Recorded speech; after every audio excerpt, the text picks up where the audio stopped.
দর্শক, চিরচেনা ফরিদপুর শহরকে আজকে নতুন রূপে দেখবেন। সাধারণত এমন ফাঁকা বা একেবারেই প্রায় বলা যায় যে নীরব একটি শহর, এমন শহরটি হয়তো অনেক আগে দেখেছেন, কিন্তু গত এক দশকে এমন নীরব শহর আপনি দেখেছেন কিনা ফরিদপুরকে আমি জানি না। তবে আজকে আমরা ঈদের রাত, আজকে সারাদিন ঈদের আমেজ ছিল। ঈদের এই রাতে ফরিদপুর শহর কেমন সেটি দেখছি। ইসলামী কমিউনিটি হাসপাতালের সামনে দিয়ে আমরা চলে যাচ্ছি নিউ মার্কেট এলাকাতে। সামনেই নিউ মার্কেট, যেখানে সবচেয়ে বেশি গ্যাদারিং একটা এরিয়া, মানে যেখানে সবসময়ই শত শত মানুষ থাকে রাত 12টা 1টা 2টা পর্যন্ত। সেই জায়গাটিও আজকে দেখব কতটা জনমানব শূন্য বলা যাবে না, কত অল্প মানুষ আমরা দেখছি সেই নিউ মার্কেট সামনেও। ওই যে নিউ মার্কেট দেখা যাচ্ছে। আমরা হাসিবুল হাসান লাবলু সড়ক দিয়ে এগিয়ে যাচ্ছি। 2-4 জন মানুষ অবশ্য দেখা যাচ্ছে যারা এই যে চায়ের দোকানে চা করছে, দেখছেন, শব্দ পাচ্ছেন। জনতা ব্যাংক ফরিদপুর কর্পোরেট শাখা স্বপ্ন এর সামনে দিয়ে আমরা এগিয়ে যাচ্ছি। দেখব আজকে ফরিদপুর শহর কতটা নীরব আর অনেকটাই অন্ধকারাচ্ছন্ন। মোবাইল অল্প লাইটেই বেশ ভালোই ছবি ধরতে পারে, আর সেই যোগ্যতায় কিন্তু এমন ছবি ধরছে কুদ্দুস। এখানে এই চাইনিজ রেস্টুরেন্টে কিছুটা কয়েকজন মানুষ দেখলাম। দেখুন চারিপাশে কেমন নিস্তব্ধ নীরবতা। ওই যে একজন রিক্সা চালক, রিক্সাওয়ালা ভাই।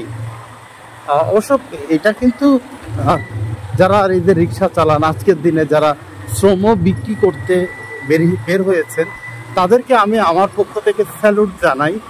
এই কারণে স্যালুট জানাই, কারণ দেখেন যে আজকে তারা পরিবার পরিজন নিয়ে ঈদের দিনটা না কাটিয়ে আজকে তারা কিন্তু এই যে বের হয়েছেন। তারা বের হয়েছেন বলে আমাদের মতো অনেক মানুষ সেবা পাচ্ছে।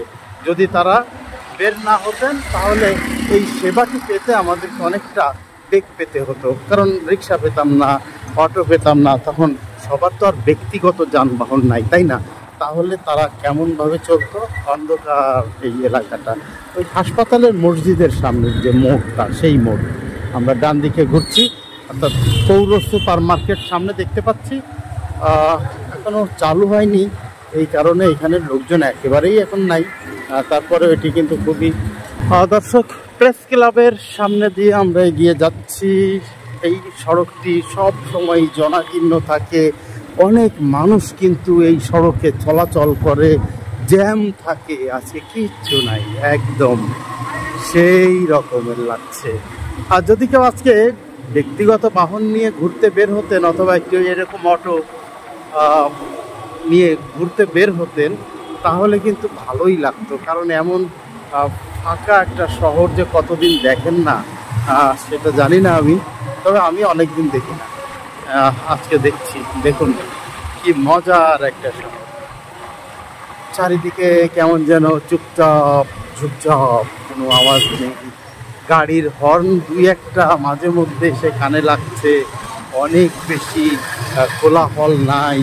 সব মিলিয়ে সেই রকমের একটা পরিবেশ। বাবা গো, এই সেই জনতা ব্যাংকের মোড়, যে জনতা ব্যাংকের মোড়ে পার হতে হলেও 1 মিনিট 1/2 মিনিট দাঁড় হয়ে থাকতে হয়।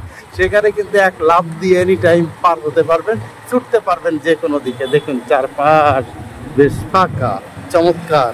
প্রিমিয়ার ব্যাংক, পাশে মিউচুয়াল ট্রাস্ট ব্যাংক, বাম পাশে বাটা, আর তারপরে এই যে নিউ মার্কেট, গরিবের বলা যায় যে ভালোবাসার মার্কেট, যেখানে সাধারণ মানুষ কেনাকাটায় মত্ত থাকতে পারে সবসময়।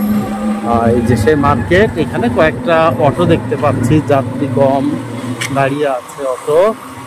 আমরা কিন্তু আবার ফিরে চলে এসেছি সেই কি বলে যে রেড ক্রিসেন্ট মার্কেটের সামনে। গোলপুকুরের ড্রিম হয়ে আমরা আবার আলিপুর ব্রিজের দিকে ছুটছি। তো দর্শক, বেশ কিছুটা সময় হয়ে গেছে, 5টা মিনিট পার হয়ে গেছে। আর দেরি করা যায় না, আপনাদেরকে আর কষ্ট দিতে চাই না। ভিডিওটি কেমন লাগবে সেটি কিন্তু জানাবেন, ভালো না লাগলেও জানাবেন, তাহলে এই ধরনের ভিডিও আর করবো না। আমরা আপনাদের পছন্দের ভিডিও তৈরি করতে চাই। এখানে আমাদের কোনো চাওয়া পাওয়া নেই। আপনারা যে ভালোবাসা দেন, লাইক দেন, কমেন্ট করেন, এটাতেই আমরা সন্তুষ্ট। আমরা পরবর্তীতে ভিডিও করার অনুপ্রেরণা পাই। দর্শক, ভালো থাকবেন, সুস্থ থাকবেন। দেখা হবে আবার নতুন কোনো ভিডিও নিয়ে। ততক্ষণ বিদায় নিচ্ছি আমি MI ভিডিও।